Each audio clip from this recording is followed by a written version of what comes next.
1 থেকে 13 নম্বর কোশ্চেন আমরা পার্ট 3 তে আলোচনা করেছি। এবার আসবো আমরা 14 নম্বর কোশ্চেনে। একটি শহরের জনসংখ্যা বছরে 4% বৃদ্ধি পায়। চাকুরি ক্ষেত্রে আগমনের জন্য শহরটিতে বছরে আরও 1% জনসংখ্যা বৃদ্ধি পায়। 2 বছর পরে ওই শহরের জনসংখ্যা শতকরা কত বৃদ্ধি পাবে?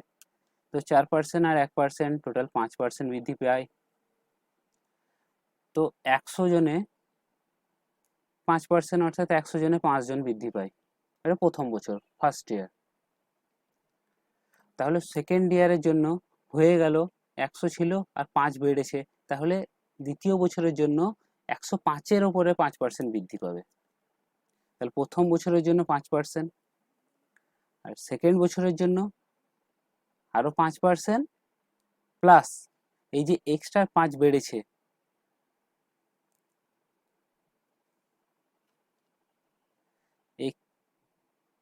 আরও এক্সট্রা যে 5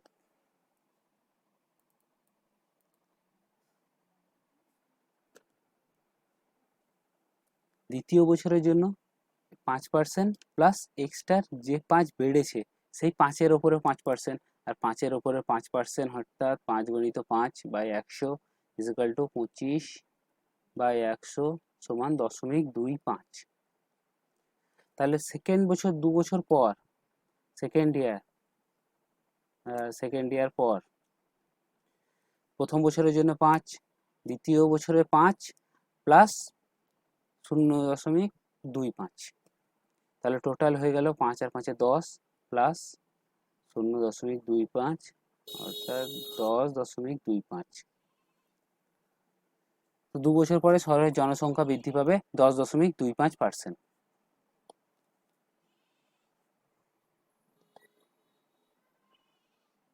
এবার আসবো 15 নম্বর কোশ্চেনে। বার্ষিক পরীক্ষায় একটি শ্রেণীর 80% ছাত্রছাত্রী ইংরেজিতে পাস করে, 85% ছাত্রছাত্রী গণিতে পাস করে এবং 75% ছাত্রছাত্রী উভয় বিষয়ে পাস করে। যদি মোট 40 জন ছাত্রছাত্রী উভয় বিষয়ে ফেল করে থাকে, তাহলে ওই শ্রেণীর মোট ছাত্রছাত্রীর সংখ্যা কত? তাহলে 80% ইংরেজিতে পাস করেছে আর গণিতে পাস করেছে 85%। তাহলে টোটাল হয়ে গেল 165। এর মধ্যে উভয় বিষয়ে পাস করেছে 75, তাহলে সেটি বাদ যাবে। কারণ আমি যদি এই যে ইংরেজিতে পাস করেছে সেও উভয় বিষয়ে পাস করেছে, আবার যে গণিতে পাস করেছে সেও উভয় বিষয়ে পাস করেছে। তো আমরা যদি শুধু ইংরেজি প্লাস অঙ্ক, ইংরেজি ও গণিত বের করতে চাই, তাহলে সেখান থেকে আমার 75% বিয়োগ দিতে হবে। আর 75 যদি বিয়োগ দেওয়া হয় তাহলে পড়ে থাকছে 90%। তাহলে টোটালের উপরে 90% পাস করেছে। তাহলে ফেল করেছে কতজন দেখে নেব।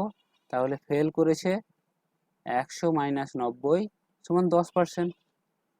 আর কোশ্চেনে বলা আছে সেটি 10% না হয়ে 40 জন, অর্থাৎ 10%-এর মান হচ্ছে 40 জন। তাহলে 100% সমান হবে 40 গণিত 100 ডিভাইডেড বাই 10, 0 0 কেটে গেল অর্থাৎ 10, 104 400। তাহলে ওই শ্রেণীর মোট ছাত্রছাত্রীর সংখ্যা কত? তো ওই শ্রেণীতে মোট ছাত্রছাত্রীর সংখ্যা হচ্ছে 400। এবার আসবো আমরা 16 নম্বর কোশ্চেনে। জলকে বরফে পরিণত করলে 10% আয়তন বাড়ে, বরফ গলে জলে পরিণত হলে কত পার্সেন্ট আয়তন কমবে? তাহলে জল আর বরফ, জল যদি 10 থাকে বরফ হয়ে গেলে 11 হয়ে যায়। এবার বরফ থেকে জলে যদি আবার আনতে হয় তাহলে 1 কমাতে হবে। তাহলে 1 কমবে, বরফের পরিমাণ ছিল 11 গণিত 100% সমান 100/11 সমান হচ্ছে 9.1-11%। তাহলে বরফ থেকে জলে পরিণত হলে 9.1-11% কমবে। 17 নম্বর কোশ্চেন। একটি শ্রেণীতে শতকরা 42 জন ইংরেজি, শতকরা 36 জন অঙ্ক ও শতকরা 15 জন উভয় বিষয় পড়ে। শতকরা কতজন ইংরেজি বা অঙ্ক পড়ে না?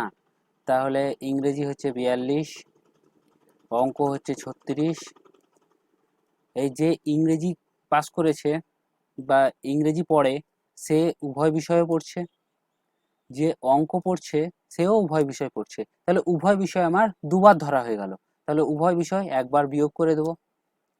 তো 6 আর 2 8, 4 আর 3 7, 78 বিযুক্ত 15 সমান 63%। তো 63% ইংরেজি ও অঙ্ক পড়ে, তাহলে ইংরেজি ও অঙ্ক পড়ে না, সেটি হচ্ছে 100 বিযুক্ত 63 সমান 37%। আসবো 18 নম্বর কোশ্চেনে। কলকাতা থেকে পাঁশকুড়ার বাস ভাড়া ও ট্রেন ভাড়া যথাক্রমে 20 টাকা ও 30 টাকা। যদি ট্রেন ভাড়া 20% ও বাস ভাড়া 10% বৃদ্ধি পায়, তাহলে ট্রেন ও বাসের বর্ধিত ভাড়ার অনুপাত কত? এটা আমার অনুপাতে অ্যান্সার চেয়েছে, তাহলে এটির ক্যালকুলেশনের সুবিধার জন্য আমরা বাস ভাড়াকে 200 ও ট্রেন ভাড়াকে 300 ধরে নেব। এটা বাস, এটা ট্রেন। এবার বাস ভাড়া 10% বৃদ্ধি পায়, অর্থাৎ 100তে বৃদ্ধি পায় 10, তাহলে 200তে বৃদ্ধি পাবে 20। আর ট্রেন ভাড়া 20% বৃদ্ধি পায়, অর্থাৎ 100তে বৃদ্ধি পায় 20, তাহলে 300তে বৃদ্ধি পাবে 60। তাহলে নতুন বাস ভাড়া হয়ে গেল 220 আর নতুন ট্রেন ভাড়া হয়ে গেল 360।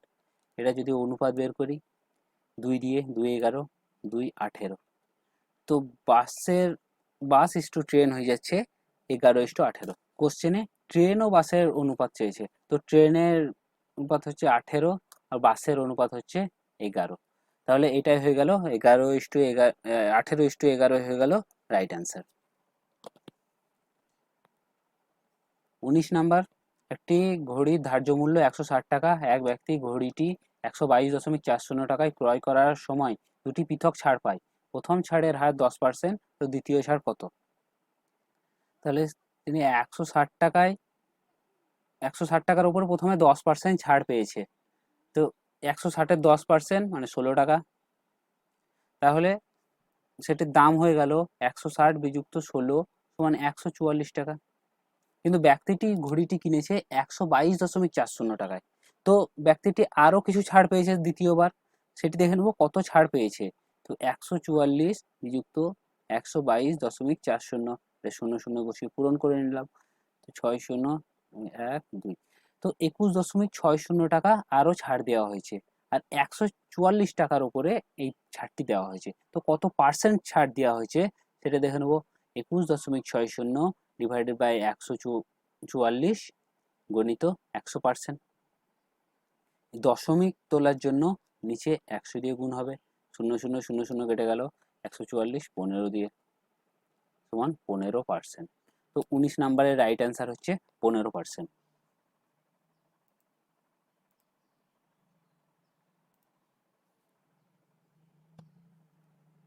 এবার আসবো 20 নাম্বার কোশ্চেনে। এক ব্যক্তি মোট আয়ের 10% ঘর ভাড়া ও অবশিষ্ট অর্থের 30% আহার আদির জন্য খরচ করার পর অবশিষ্ট থাকে 1260 টাকা। তো আমরা প্রথমে দেখে নেব অবশিষ্ট কত থাকে। তো এক্স টাকা যদি আয় হয়, 10% ঘর ভাড়ার জন্য খরচ হয়, তাহলে পড়ে থাকছে ওর 90/100। ওই টাকার আরো 30% আহার আদির জন্য খরচ করে, তাহলে পড়ে থাকছে 70/100। এটা সমানই হচ্ছে অবশিষ্ট টাকা, অর্থাৎ 1260 টাকা। তো এটা ক্যালকুলেশন 0 0 0 0, দুটো শূন্য কেটে দিলাম। তাহলে এক্স সমান হয়ে গেল 1260 গণিত 100 ডিভাইডেড বাই 9 গণিত 7। 9 দিয়ে 9 একে 9, 9 4 36, 140, 7 দিয়ে 7 20, তাহলে এক্স এর মান পেয়ে গেলাম 2000 টাকা। তাহলে ব্যক্তির মোট আয় ছিল 2000 টাকা। এবার আসবো 21 নম্বর কোশ্চেনে। আয়তকার একটি ক্ষেত্রের দৈর্ঘ্য 10% বৃদ্ধি ও প্রস্থ 4% হ্রাস পেলে ক্ষেত্রফলের পরিবর্তন কত? তাহলে 10% এর ফ্র্যাকশন ভ্যালু হচ্ছে 1/10, আর 4% এর ফ্র্যাকশন ভ্যালু হচ্ছে 1/25। তোমরা চাইলে পরে 100 দিয়ে ভাগ করে দেখে নিতে পারো। তাহলে দৈর্ঘ্য প্রথমে ছিল 10, তো 10-এ 1 বৃদ্ধি পেয়েছে, তাহলে হলো 11। আর প্রস্থ আগে ছিল 25, 25-এ 1 হ্রাস পেয়েছে, তাহলে হয়ে গেল 24। তাহলে প্রথমে আগে ক্ষেত্রফল ছিল 10 গণিত 25 সমান 250, আর এখন ক্ষেত্রফল হলো 24 গণিত 11, অর্থাৎ 240 আর 24 264। তাহলে আগে 250 ছিল, এখন 264 হলো, তাহলে বেড়েছে 14। তাহলে আমরা কত পার্সেন্ট বেড়েছে সেটাই দেখব। তো 14%, 14 বেড়েছে 250-এ। তাহলে এটা পার্সেন্টেজ বের করতে গেলে 100 দিয়ে গুণ করব। 0 0 5 দিয়ে, 5 2 10, 5 5 25, 14 2 28 বাই 5 সমান হলো 5 পূর্ণ 3-এর 5%। তাহলে 21 নম্বরের রাইট অ্যান্সার হচ্ছে 5 পূর্ণ 3-এর 5%। 22 নম্বর, আয়তকার একটি ক্ষেত্রের দৈর্ঘ্য 5% হ্রাস ও প্রস্থ 10% বৃদ্ধি পেলে ক্ষেত্রফলের হ্রাস বা বৃদ্ধি কত? তাহলে দৈর্ঘ্য 5% এর মানে হচ্ছে 1/20, আর 10% এর অর্থ হচ্ছে 1/10। তাহলে প্রথমে দৈর্ঘ্য 5% হ্রাস, অর্থাৎ 20 ছিল, 20-তে 1 কমেছে। তো দৈর্ঘ্য আগে ছিল 20, 20-তে 1 কমা অর্থাৎ হয়েছে 19। প্রস্থ, প্রস্থ আগে ছিল 10, 10-এ 1 বৃদ্ধি, তাহলে হয়েছে 11। তাহলে আগে ছিল 20 10-এ 200, আর এখন হয়ে গেল 19 গুণিত 11 অর্থাৎ 190, আর 19-এ 209। তাহলে বৃদ্ধি পেয়েছে ক্ষেত্রফল, বৃদ্ধি পেয়েছে 9, বৃদ্ধি পেয়েছে 9। যেটার ওপরে বৃদ্ধি পেয়েছে সেটা নিচে, অর্থাৎ 200-তে বৃদ্ধি পেয়েছে। আর পার্সেন্টেজ বের করতে গেলে 100% দিয়ে গুণ করব। 0 0 0 0 কেটে গেল, অর্থাৎ 9-কে 2 দিয়ে ভাগ করলে 4.5 আর পার্সেন্ট। তো 22-এর রাইট অ্যান্সার হয়ে গেল 4.5% বৃদ্ধি। 23 নাম্বার কোশ্চেন, আয়তকার একটি ক্ষেত্রের দৈর্ঘ্য 10% বৃদ্ধি ও প্রস্থ 20% হ্রাস পেলে ক্ষেত্রফলের হ্রাস বৃদ্ধি কত?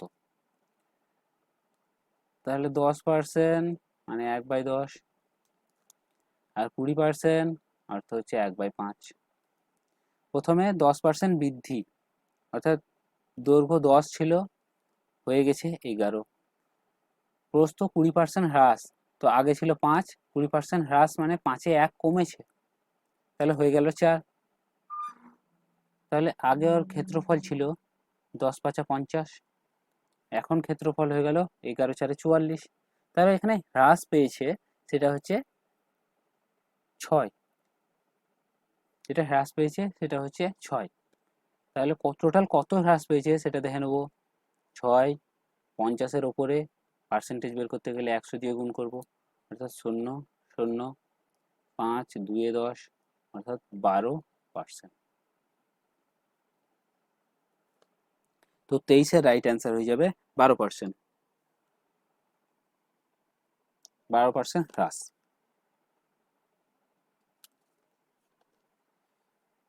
এবার 24 নম্বর কোশ্চেন, এটি আয়তকার জমির দৈর্ঘ্য 30% বৃদ্ধি ও প্রস্থ 20% বৃদ্ধি করা হলে ক্ষেত্রফলের বৃদ্ধি কত?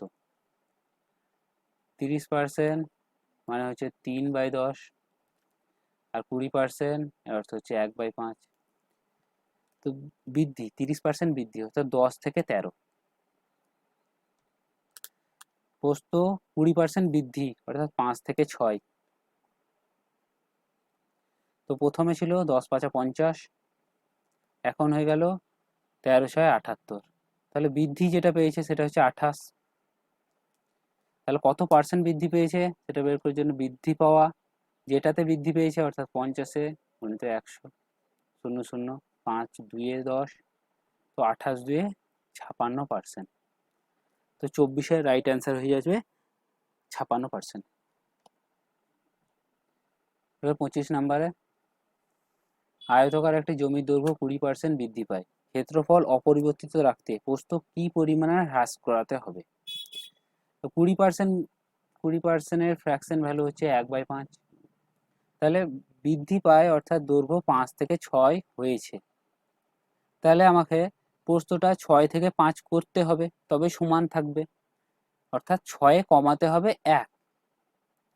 তাহলে 1 কমাতে হবে 6-এর ওপরে, তো এটাই কত পার্সেন্ট দেখে নেব। তো 100/6 সমান হচ্ছে 2 দিয়ে কাটলে 2 50, 2 3, তাহলে 50/3 এর মানে হচ্ছে 16.23%। তাহলে 25-এর রাইট অ্যান্সার হয়ে যাচ্ছে 16.23%। এবার আসবো 26 নাম্বার কোশ্চেনে, বৃত্তের ব্যাসার্ধ 20% হ্রাস পেলে ক্ষেত্রফল কত হ্রাস পাবে? বৃত্তের ব্যাসার্ধ 20% হ্রাস বলেছে, তো ব্যাসার্ধ অর্থাৎ আর, প্রথমে যদি 5r ছিল, প্রথমে 20%, এর মানে হতো 1/5। প্রথমে যদি 5r থাকে তাহলে এখন হয়ে গেল 5-এ 1 কমেছে, অর্থাৎ হয়ে গেল 4r। তো আগেকার ক্ষেত্রফলের সূত্র হচ্ছে পাই আর স্কোয়ার। তাহলে প্রথমে পাই গণিত প্রথমে ছিল 5r স্কোয়ার, আর এখন হয়ে গেল পাই ইন্টু 4r স্কোয়ার। তাহলে পাই এদিকের পাই কেটে গেল, তো পাই আর থাকলো না, তাহলে পড়ে থাকলো 25r square is equal two 16r square. তো আর স্কোয়ার যদি কেটে যায় তাহলে 25 থেকে 16 হলো, অর্থাৎ 9 হ্রাস পেল। তাহলে ক্ষেত্রফল কত হ্রাস পেয়েছে দেখব, 9 হ্রাস পেয়েছে। আর আগে ছিল 25, অর্থাৎ 25-এ 9 হ্রাস পেয়েছে। তো এটা কত পার্সেন্ট দেখে নেব, 25×4 = 100, অর্থাৎ 9×4 = 36%।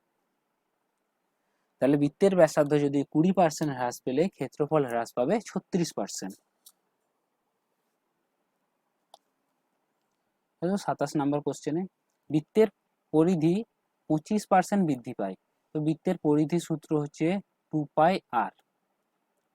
তাহলে 2π তো কমন থাকবেই প্রত্যেকটার সাথে, তাহলে বৃত্তের পরিধি যে 25% বৃদ্ধি পায় এর মানেই হচ্ছে এই ব্যাসার্ধ 25% বৃদ্ধি পেয়েছে। ব্যাসার্ধ অর্থাৎ আর এর মান 25% বৃদ্ধি পেয়েছে। তাহলে 25% এর ফ্র্যাকশন ভ্যালু হচ্ছে 1/4। তাহলে প্রথমে যদি 4r ছিল তো এখন হয়েছে 5r, কারণ 4-এ 1 বৃদ্ধি পেয়েছে।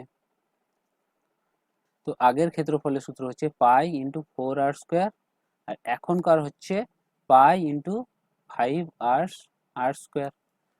পাই কেটে গেল, পড়ে থাকলো 16r স্কোয়ার সমান হচ্ছে 25r স্কোয়ার। তাহলে 16 থেকে 25 হয়েছে, অর্থাৎ 9 বৃদ্ধি পেয়েছে। তাহলে কত পার্সেন্ট বৃদ্ধি পেয়েছে দেখব, 9 বৃদ্ধি পেয়েছে, আর 16-র ওপরে অর্থাৎ 16 × 100। তো এটা যদি ক্যালকুলেশন করা হয় 900/16 সমান 56.25%। এবার আসবো আমরা 28 নম্বর কোশ্চেনে। একটি আয়তক্ষেত্রের দৈর্ঘ্য 30% বৃদ্ধি ও প্রস্থ 30% হ্রাস পেলে ক্ষেত্রফলের পরিবর্তন হবে, কত হবে এটা দেখব। তো 30% এর অর্থ হচ্ছে 3/10। তো প্রথমে দৈর্ঘ্য 10 ছিল, 10 থেকে হয়ে গেল 13, ও প্রস্থ 10 থেকে হয়ে গেল 30% হ্রাস অর্থাৎ 7। তো প্রথমে তাদের ক্ষেত্রফল ছিল 100, 10 × 10, এখন ক্ষেত্রফল হয়ে গেল 1391। তাহলে হ্রাস পেয়েছে, কত হ্রাস পেয়েছে, 9 হ্রাস পেয়েছে। তাহলে 9 হ্রাস পেয়েছে 100-তে, তাহলে পার্সেন্টেজ বের করতে গেলে 100% দিয়ে গুণ করে দেবো, 0,0,0,0 কেটে গেল, অর্থাৎ 9%। তো ক্ষেত্রফল 9% হ্রাস পাবে।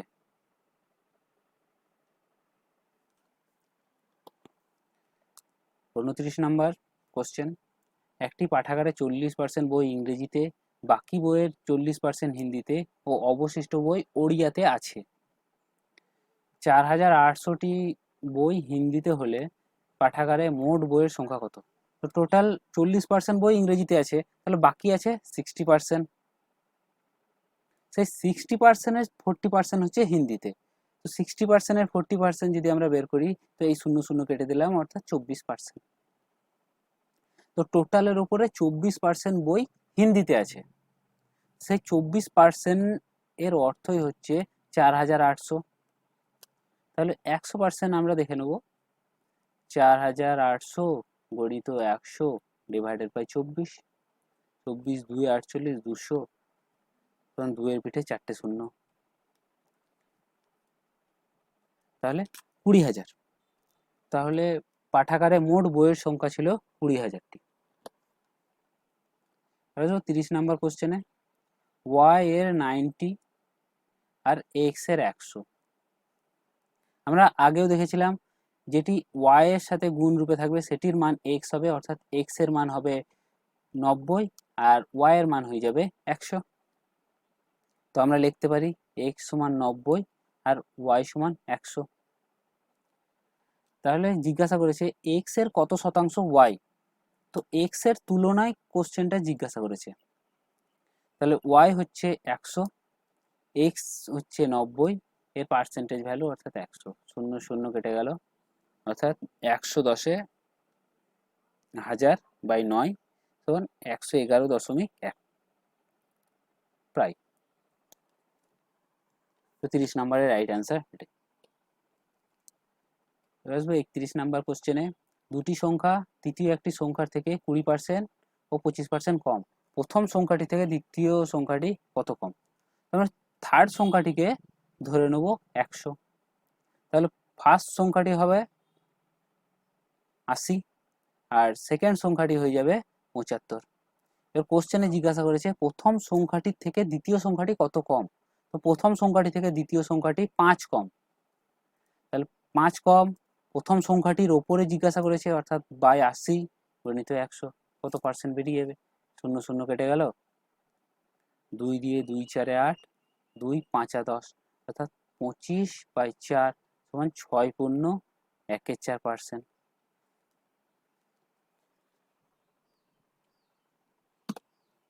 এবার আসবো 32 নাম্বার কোশ্চেনে,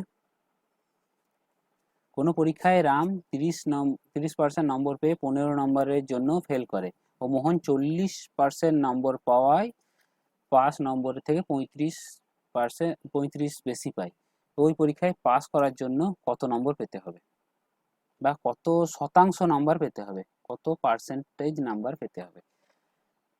তাহলে রাম আর মোহন এই দুটির মধ্যে পার্সেন্টেজের পার্থক্য হচ্ছে 30% আর 40%, এই দুটির মধ্যে পার্থক্য হচ্ছে 10%।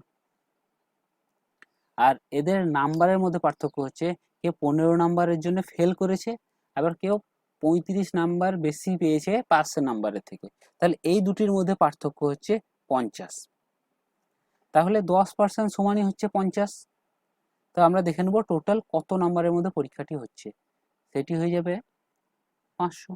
10% যদি 50 হয় তাহলে 100% সমান হয়ে যাবে 500, টোটাল 500 নাম্বারের মধ্যে পরীক্ষা।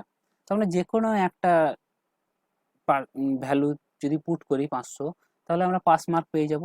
তো পাস মার্ক হচ্ছে প্রথমে 30 নাম্বার পেয়েছি, 30% নাম্বার পেয়েছে, অর্থাৎ 500তে যদি 30% নাম্বার পায়, 0 0 কাটলো, অর্থাৎ 15 3 5 3 15, অর্থাৎ 150 নাম্বার পেয়ে সে 15 নাম্বারের জন্য ফেল করে, তাহলে পাস মার্ক ছিল আরো বেশি, 15 বেশি, তাহলে 165 ছিল পাস মার্ক। তো পাস মার্কটি যদি পার্সেন্টেজে বের করতে চাই, তো পাস মার্ক হচ্ছে 165 আর টোটাল মার্ক হচ্ছে 500। তো এটা কত পার্সেন্ট দেখে নেব, 0 0 0 0 আর 5 দিয়ে 5 3 15, আবার 5 3 15, অর্থাৎ 33%। তো 32 নম্বরের রাইট অ্যান্সার হয়ে যাবে 33%, ওটার পাস মার্ক ছিল।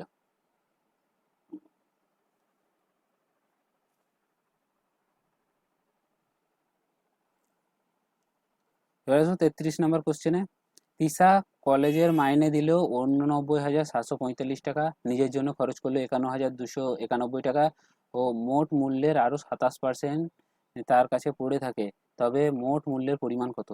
তো সে কত টাকা খরচ করেছে দেখে নেবো, সে 89,745 প্লাস 51,291 এত টাকা খরচ করেছে, তাহলে মোট খরচ হয়েছে 5 আর 1 6, 9 আর 4 13 3 হাতে 1, 7 আর 3 10 0 হাতে 1, 9 আর 1 10 আর 1 11 1 হাতে 1, 8 আর 5 13 আর 1 14। তো এই পরিমাণ টাকা সে খরচ করেছে, তারপরেও তার কাছে 27% টাকা পড়ে আছে, তাহলে যেটি খরচ করেছে সেটি 100 বিযুক্ত 27 সমান 73%। তো 73% টাকাটাই হচ্ছে এই টাকাটা, তার আমার দরকার 100%। তো 100% বের করতে গেলে 141 0 3 6 গণিত 100 ডিভাইডেড বাই 73। তো 73 দিয়ে যদি এটি কাটে তাহলে হবে 1932। তো রাইট অ্যান্সার হয়ে যাবে 19, 32, দুটো শূন্য। তাহলে মোট মূল্যের পরিমাণ ছিল 1,93,200।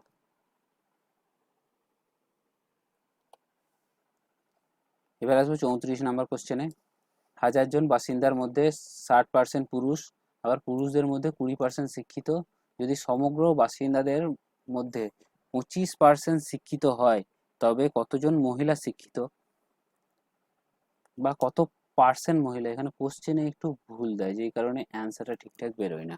তো কত পার্সেন্ট মহিলা শিক্ষিত হবে? তো টোটাল পুরুষ ছিল 60%, তার মধ্যে 20% শিক্ষিত। তাহলে ওভারঅল টোটালের উপরে 6 দিয়ে 12% হচ্ছে পুরুষের শিক্ষিত, আর টোটাল পুরুষ ও মহিলা মিলে 25% শিক্ষিত। তাহলে মহিলাদের শিক্ষিত পার্সেন্ট হচ্ছে 25 বিযুক্ত 12 সমান 13%। 13% মহিলারা শিক্ষিত, এবং পুরুষ যদি 60% থাকে টোটালের উপরে, তো মহিলা ছিল 40%। এটা পুরুষ, এটা মহিলা। তো 13% টোটালের উপর 13% মহিলা শিক্ষিত, তাহলে 40%-এর উপর 13% কত পার্সেন্ট সেটাই দেখে নেব।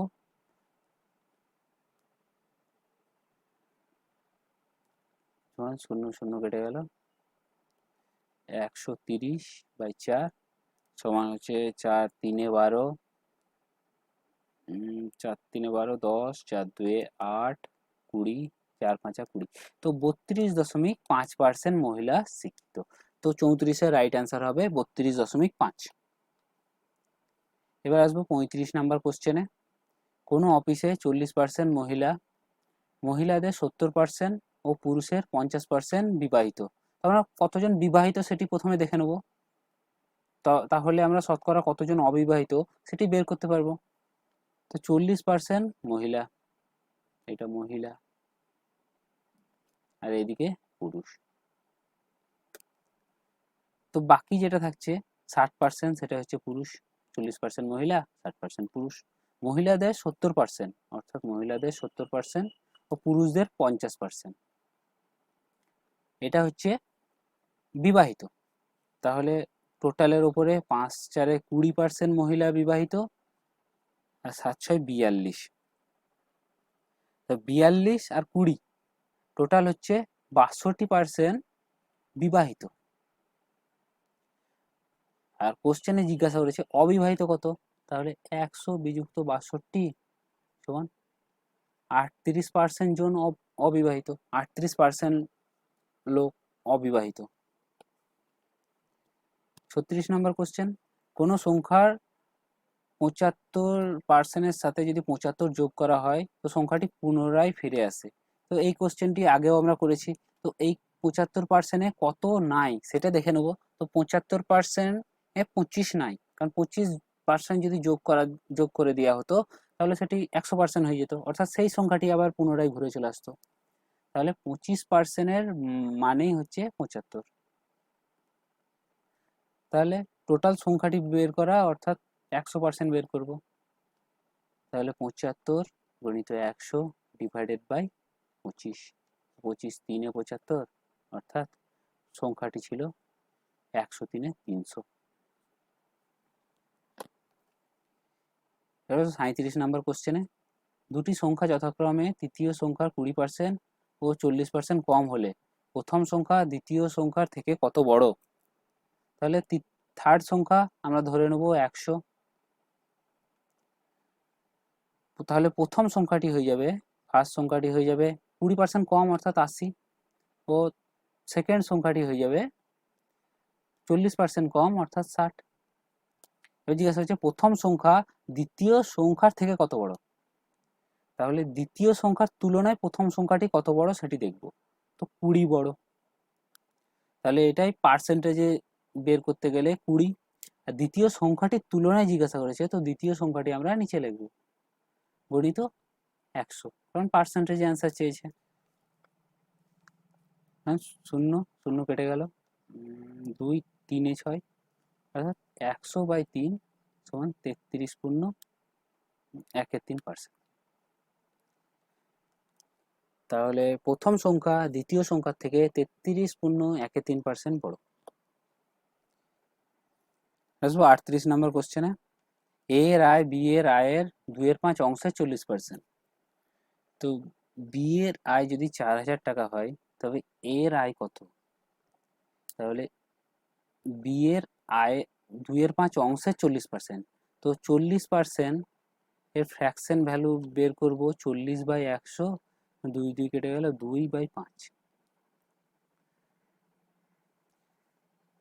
তাহলে এ এর আয় বি এর আয়ের 2/5 আরো 2/5, অর্থাৎ 2 2 4, তাহলে বি এর 4/25। তাহলে আমরা এ বাই বি যদি বের করি, পড়ে থাকছে 4/25। তাহলে এর মান 4 আর বি এর মান 25। আর কোশ্চেনে জিজ্ঞাসা করে বলা হয়েছে যে বি এর আয় হচ্ছে 4,000, এর অর্থ হচ্ছে 25 8 16,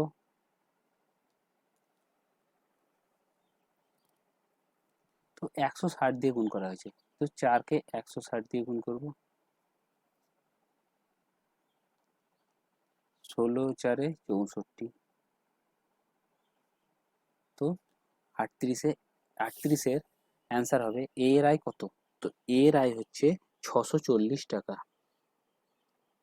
39 নাম্বার কোশ্চেনে, যদি এক্স এর 32% সমান ওয়াই এর 40% হয়, তবে ওয়াই এর 32% এক্স এর কত পার্সেন্ট হবে? তাহলে এক্স এর 32 সমান হচ্ছে ওয়াই এর 40। তো আমরা আগেও দেখেছি যে ওয়াই এর সাথে ওয়াই এর মান হবে এটা, আর এক্স এর মান হবে এটা। তাহলে এক্স সমান পেয়ে গেলাম আমরা 40, আর ওয়াই সমান পেয়ে গেলাম 32। তো এটাকে যদি সিম্পলিফিকেশন করে দিই আমরা, অর্থাৎ সমান দিয়ে কাটি, অর্থাৎ 8 দিয়ে যদি কাটি, 8 5 40, 8 4 32। তো এক্স এর মান এলো 5, ওয়াই এর মান এলো 4। এবার বলেছে ওয়াই এর মান যদি 32, ওয়াই এর 32% এক্স এর কত হবে? তাহলে সেকেন্ড বারেও ওয়াই এর 32 সমান হচ্ছে এক্স এর জানি না, অর্থাৎ জিজ্ঞাসা চিহ্নই রেখে দিলাম। তাহলে আমরা এক্স এর মান যদি হয় 32, তো ওয়াই এর মান জিজ্ঞাসা চিহ্ন, তাহলে এখান থেকে আমরা এক্স সমান 32 পেলাম, আর ওয়াই সমান জানি না, অর্থাৎ জিজ্ঞাসা চিহ্ন রেখে দিলাম। তো প্রথমে 5 থেকে 32 করতে গেলে কি করতে হবে সেটা দেখে নেবো। তাহলে 32/5 দিয়ে গুণ করতে হবে। 5কে 32 করতে গেলে 32/5 দিয়ে গুণ করতে হবে। তাহলে 4-এর সাথেও আমরা সেম জিনিস দিয়ে গুণ করব, অর্থাৎ 32/5 দিয়ে গুণ করব। তো 4-এর সাথে 32/5 দিয়ে গুণ করলে 4 গুণিত 32/5 সমান হবে 4 2 8, 4 3 12, 128/5 সমান হচ্ছে, 5 দিয়ে কাটবে, 5 দিয়ে যাবে, 5 2 10, 28, 5 5 25, 3 এর 5, তো 25.35%। 39-এর রাইট অ্যান্সার হবে 25.35%। এবার আসবো 40 নাম্বার কোশ্চেনে। একটি বিদ্যালয়ের 3টি শ্রেণীতে যথাক্রমে 40, 50, 60 জন ছাত্র আছে। যদি 3টি শ্রেণীতে যথাক্রমে 10%, 20% ও 10% ছাত্র পাস করে, তবে মোট বিদ্যালয়ে কতজন পাস করিবে? তাহলে আমরা টোটালের উপরে আমার পার্সেন্টেজে অ্যান্সার চেয়েছে। তাহলে আমরা ক্যালকুলেশনের সুবিধার জন্য প্রথম ক্লাসে 400, সেকেন্ড ক্লাসে 500, আর থার্ড ক্লাসে 600 ধরে নেব। তো প্রথম শ্রেণীতে অথবা প্রথম শ্রেণীটিতে 10%, 100-তে 10, তাহলে 400-তে হয়ে যাবে 40। দ্বিতীয়টিতে 20%, অর্থাৎ 500-তে 20% যদি 500-তে হবে 100, আর 600-তে 10, অর্থাৎ 60। তো টোটাল 40 জন, 100 জন আর 60 জন, এটা হচ্ছে পাসের সংখ্যা। আর টোটাল ছাত্রছাত্রীর সংখ্যা হচ্ছে 400, 500 ও 600। তাহলে আমরা বের করব টোটাল স্টুডেন্ট, সেটা হচ্ছে 5 আর 4 9 আর 6 15, 1500। আর টোটাল পাস করেছে, পাস স্টুডেন্ট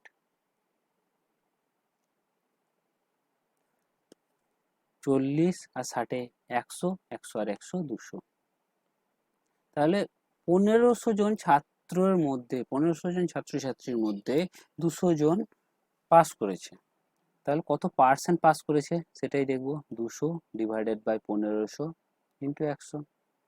0 0 কেটে গেল, 0 0 কেটে গেল, 5 3 15, 5 20 সমান 40 বাই 3 সমান হচ্ছে 13.13%। তো 40-এর রাইট অ্যান্সার হচ্ছে 13.13%। তাহলে শতকরা চ্যাপ্টারটিতে যতগুলি অঙ্ক ছিল, সম্ভাব্য প্রশ্নোত্তর ও বিগত বছরের প্রশ্ন, সবগুলোই কমপ্লিট হয়ে গেল। আমরা পরের ভিডিওতে নেক্সট চ্যাপ্টার নিয়ে আলোচনা করব।